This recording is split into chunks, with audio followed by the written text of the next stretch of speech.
Anna Shank was about 93 years old, nearly blind, and even more challenging, Anna had difficulty sleeping at night.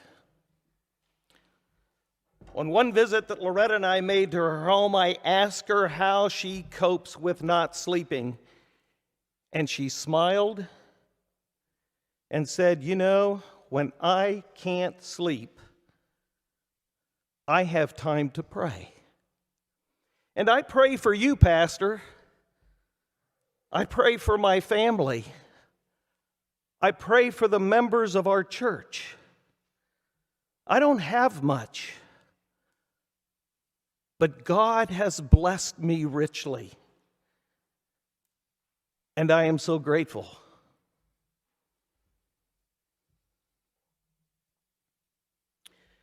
Over the past several weeks, we have been focusing on sacred currencies, time and money. And this morning we focus on sacred currencies and compassion for the poor. Throughout the entire scriptures, there are references of how we are to participate in that care for the poor, whether it is in the Old Testament or New Testament, whether it's from the teachings of Jesus or Paul. The consistent message throughout is that the care of the poor is a priority of God.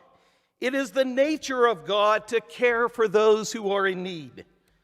We call that grace. So the instruction to us as children of God is to emulate the generosity of God by not withholding from anyone who has need. In other words, God is inviting us to join God in the caring for others, for the poor specifically. And so this morning, we focus on the two stories demonstrating God's generous love and grace and an invitation for our response. In Deuteronomy, God is giving land as an expression of God's love and grace and provision for them. A reminder that all that we have belongs to God. Nothing we have belongs to us. And we belong to God. We came into the world with nothing. And God promised to meet our needs, invites us to give generously to those in need, and we leave the world with nothing. Our value is not based on what we have or how much we're able to accumulate. As a result, we have an opportunity to bless God's children with what we steward. And then in 2 Corinthians, we have a fundraising letter from Paul to the church at Corinth. And I say it's a fundraising letter because indeed that's what it is. Over the years of fundraising, I have used this text in fundraising seminars to talk about various approaches that Paul packs into this text of various styles of fundraising, from guilt, comparing them to Jesus and saying you ought to give like Jesus does, and on and on. But it's all in this text. That's not what I'm going to focus on this morning, however.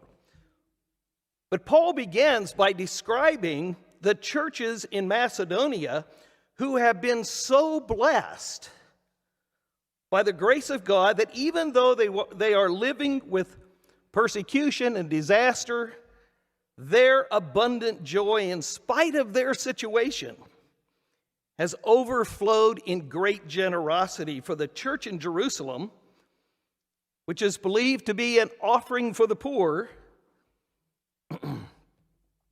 and in fact, Paul goes on to say that the Macedonian churches voluntarily gave according to their means, based on what they were able to give, and they went beyond. And they begged to earnestly participate as partners in the ministry to the saints. It sounds like a bit of a formula if you put it together, because of the generosity of Jesus for the church in Macedonia, plus the abundant joy on the part of the Macedonians, results in great generosity. Over the past 4 years particularly, I have become keenly aware of needs among us, both locally and in my work in Southwest Louisiana with Mennonite Disaster Service. In fact, if I were to have given this sermon 4 years ago, Phil, it probably would have sounded very different than it does today. We generally think of ourselves as economically rich, self-sufficient, with a good income, savings accounts, retirement accounts, long-term health care, comfortable homes, a good family church. But there are things that happen, as all of us know.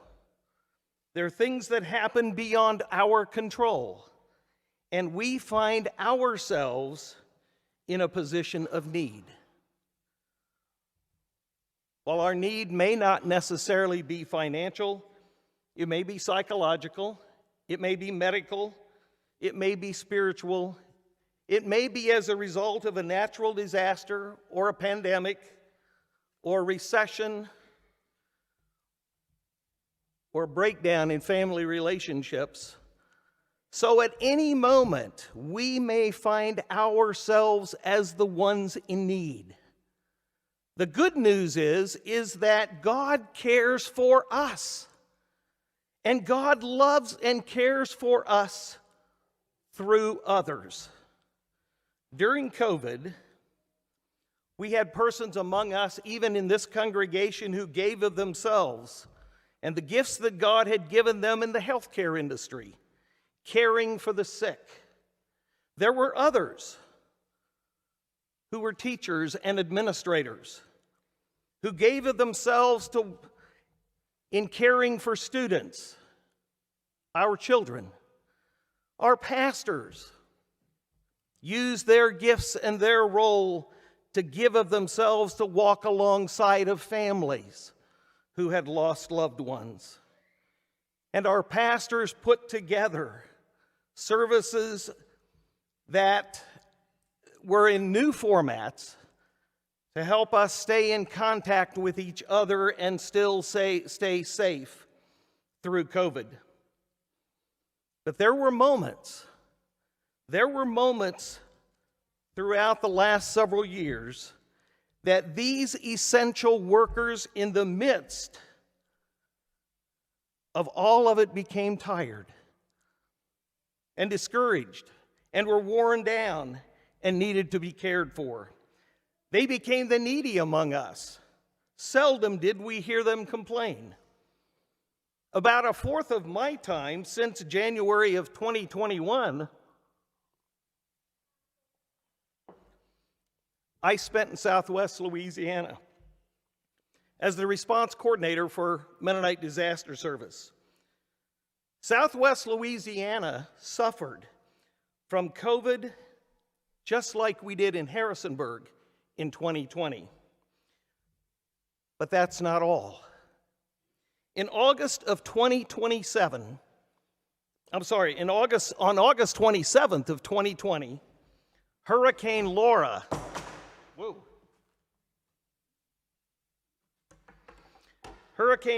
made landfall on the coast of Louisiana as a Category 4 storm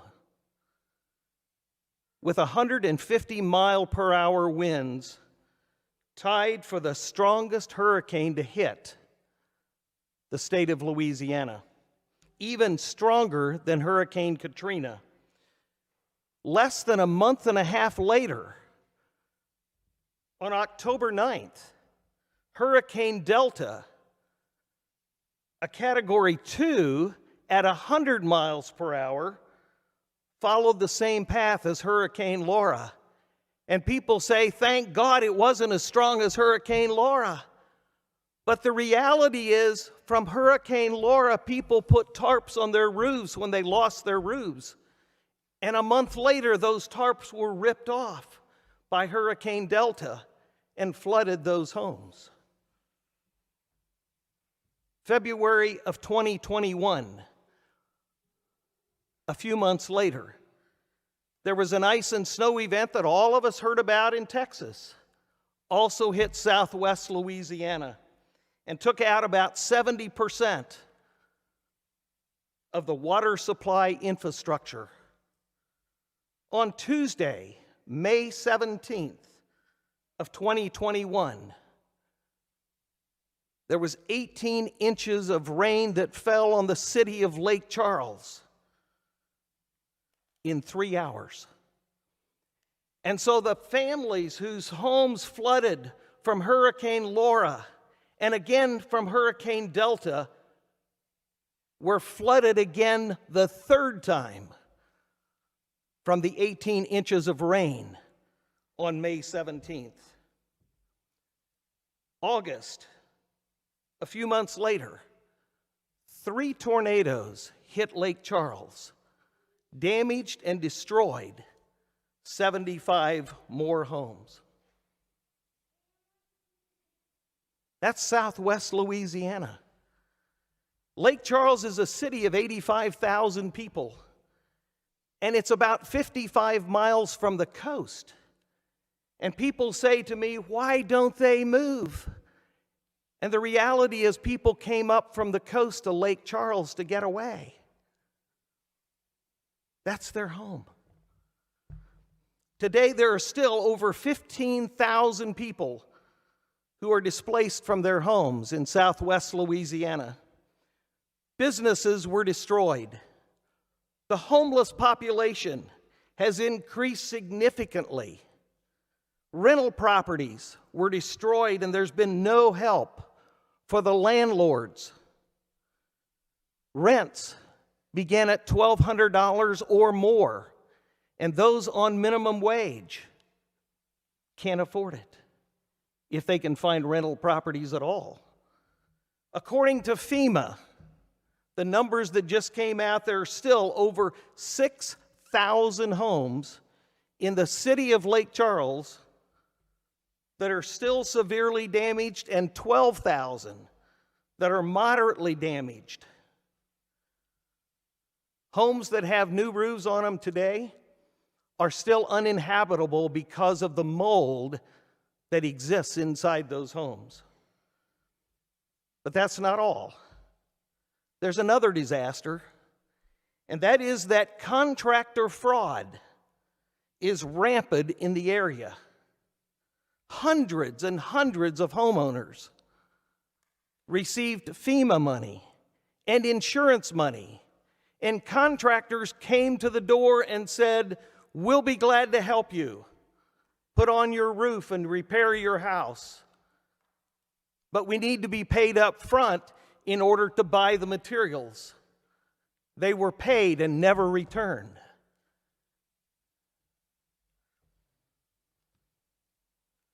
But there was little news about the disasters in southwest Louisiana in 2020 or 2021. And you'll remember 2020 because COVID filled the news. And as you get to the end of the year, it was the elections. And so there was very little money contributed by the general public in comparison to Hurricane Harvey only a few years before. There will never cease to be some in need among us. In Deuteronomy,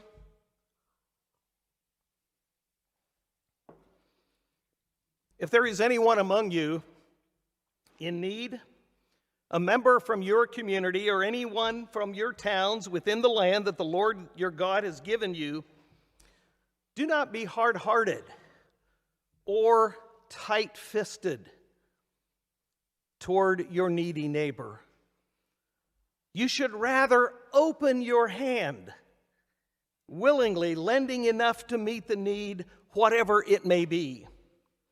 It's an invitation for us to live with open hands to others, being willing and ready to respond to the needs of others without expecting anything in return. I like to think of our responding as responding with our total being. It calls for us to respond with our eyes wide open, watching for those around us who are struggling and those who are in need. It means being welcoming and being sensitive to the poor, the immigrant, the refugees, the families, the neighbors, those within our family. It calls for listening. Proverbs 21:13 says, "Do not close your ear to the cries of the poor or those in need." It's important for us to hear and understand the stories of those who are in need. One of my models in growing up was my dad. Some of you know that my dad was a farm machinery dealer. And when the customers came into the dealership, we would often hear them say, "I want the price of a new tractor or a new combine." And Dad would invite them into his office, and he'd reach up on the bookshelf and grab the price manual and place it on his desk. And after a while, the door would close to his office. And we would learn later that the customer really didn't want the price of a tractor. He didn't want the price of a combine, but rather he wanted a listening ear, someone who cared.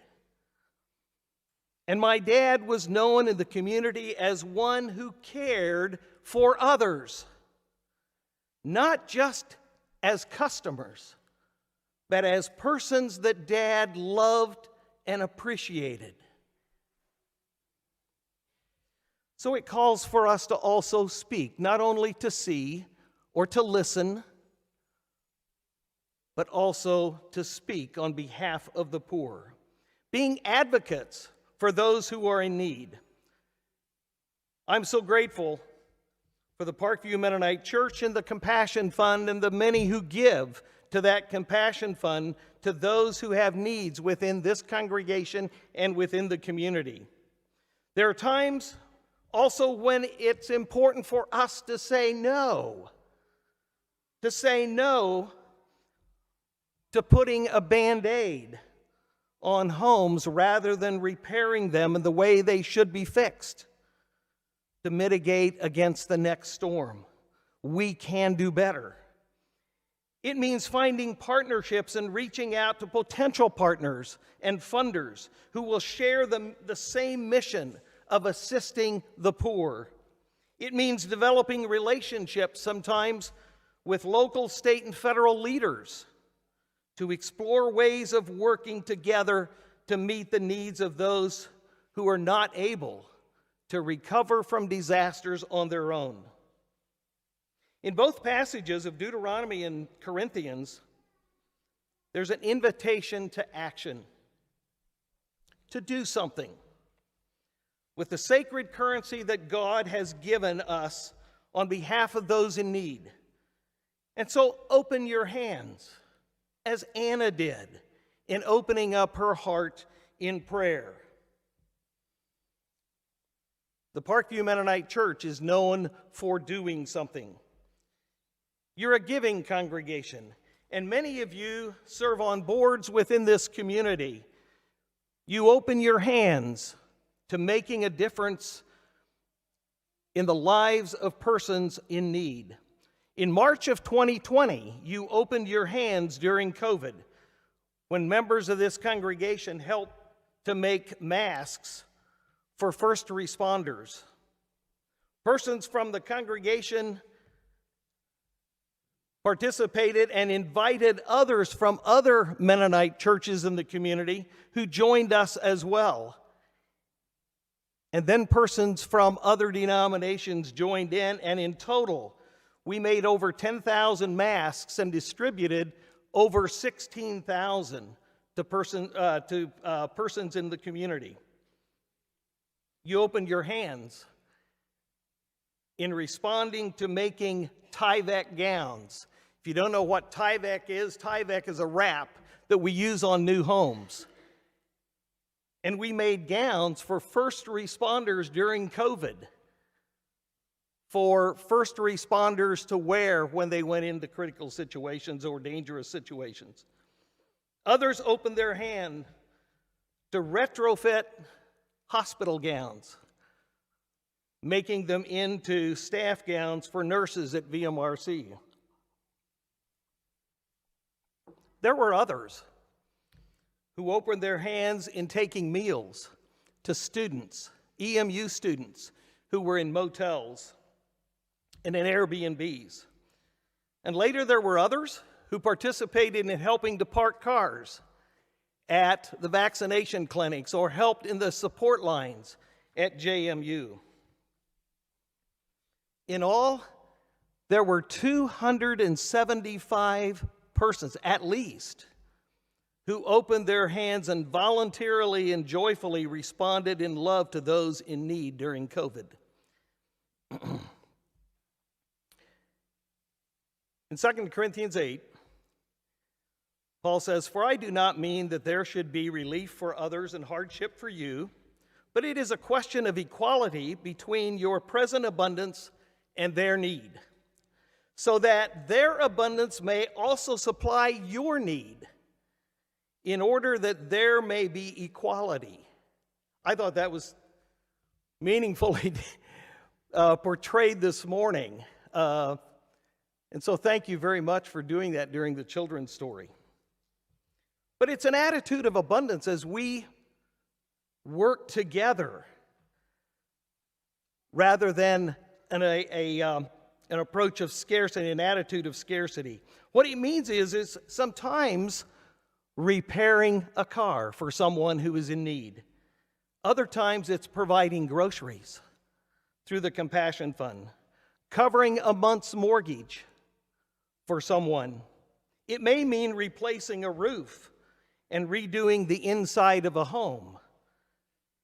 It may mean providing a functional bathroom to persons in need. It may be adding a handicap ramp or building an entire home for someone. I love the image of the Amish barn raising. When a neighbor loses his barn to fire or wind, everyone comes together to rebuild that barn. But the next time, it may be me or it may be you that needs the neighbors to come to assist.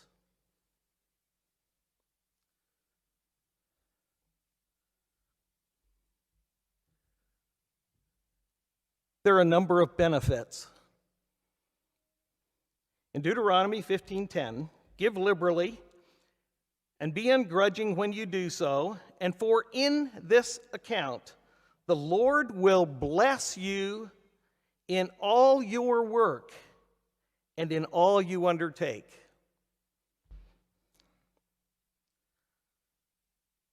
That's a bit uncomfortable sometimes for us because we generally like to think of ourselves as giving without expecting anything in return, and to admit that there are blessings and benefits to giving makes us feel a bit uncomfortable at times.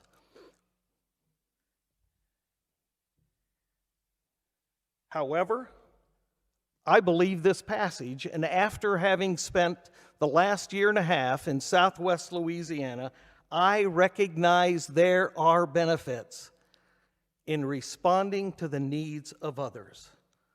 I don't get paid when I go to Southwest Louisiana. I'm a volunteer. Our leadership volunteers who go for a month or 2 or 3 don't get paid. But the benefits are out of this world. Let me name a number of benefits that I have experienced. Number one is that the Jennings Church of Christ, who hosts the volunteers in southwest Louisiana, it's a congregation of 45 persons. It's a congregation who had members that experienced damage from the storm or storms. They had $285,000 of damage to the gymnasium behind their church from the ice and snow event. It destroyed their kitchen and their bathrooms. But in spite of their circumstances, they cannot be outgiven. The first 2.5 months that we were in Jennings, Louisiana, they provided the meals for all of our volunteers and never charged us anything for the food. Since then, even though we have our own cooks, every evening they bring in a dish of Southern cuisine for our volunteers to experience. And then there's Jim and Janet, who are also members of the congregation, who show up several times a week offering to do the laundry for our volunteers. And so in the midst of trauma, they give lavishly. They consistently say, what you do in our community is an extension of our ministry.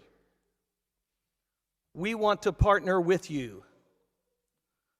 Another benefit is unity. In a day when we are so divided theologically and politically, in the context of disaster, by focusing on the needs of others rather than focusing on our differences, and there are many, we continuously, as partners, celebrate our unity and love for each other. Mennonite Disaster Services' motto is that we will never go into a community alone, and we're there to rebuild hope.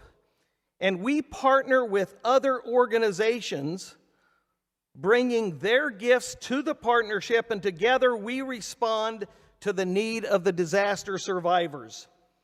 And it's so refreshing to focus on the needs of others and how we as partners complement each other as a strength, rather than focusing on the differences that separate us. The third benefit is in the midst of disaster, when we align with God's priorities, we see God at work. We often, as partners, talk about what we call God moments that we experience and observe on a day-to-day basis. Some might call them miracles. Others might simply call them luck. But they are things that we didn't plan for and things that we can't explain. And we celebrate them when we see them. There was a week when we needed electricians. And the next week, there were 2 electricians that showed up in the weekly volunteer group that came in. Several weeks after that, we needed plumbers. And in the next group, there were 3 plumbers that showed up that week. The last week in March, we needed an excavator operator to demolish a house trailer. We didn't know where we were going to get one, and I was thinking about calling around to see if we could find one, and one showed up in the next week of volunteers. Luck? Or was it God at work? And then There was the first home, one of the first homes that we worked on in the city of Iowa, and for those of you who know the spelling of Iowa, this is spelled the same way, but in southern Louisiana, it's called Iowa. I met with the mayor early one morning for about an hour and a half, and at the end of our conversation, he said, "I need to introduce you to the person in charge of permitting and inspections." And her name is Kimberly. So when I met Kimberly, Kimberly asked, "What kinds of repairs are we going to be doing on homes?" So she would know what kind of permits to give us. And I said, "We'll be replacing some roofs and doing soffit and fascia work. We'll be doing some floors, drywall, painting." But I said, there's one house that I'm very concerned about right now because it's a house that has a sitting room in the back where the floor in the middle of the room has dropped 4 inches. And they've thrown a piece of plywood over that 4-inch drop to keep from falling into the crawl space. And she interrupted me and said, "You're talking about my grandparents." And I said, "Who are your grandparents?" And she told me. And I said, "You're exactly right." And she said, "Thank you, thank you, thank you for being willing to help my grandparents." They were in their 90s. "And we'll work with you on permitting and inspection to make sure you don't have any problems." So when we align with God's priorities, we will be blessed. So if there is anyone among us of need, may we open our hands and we will be blessed. Amen.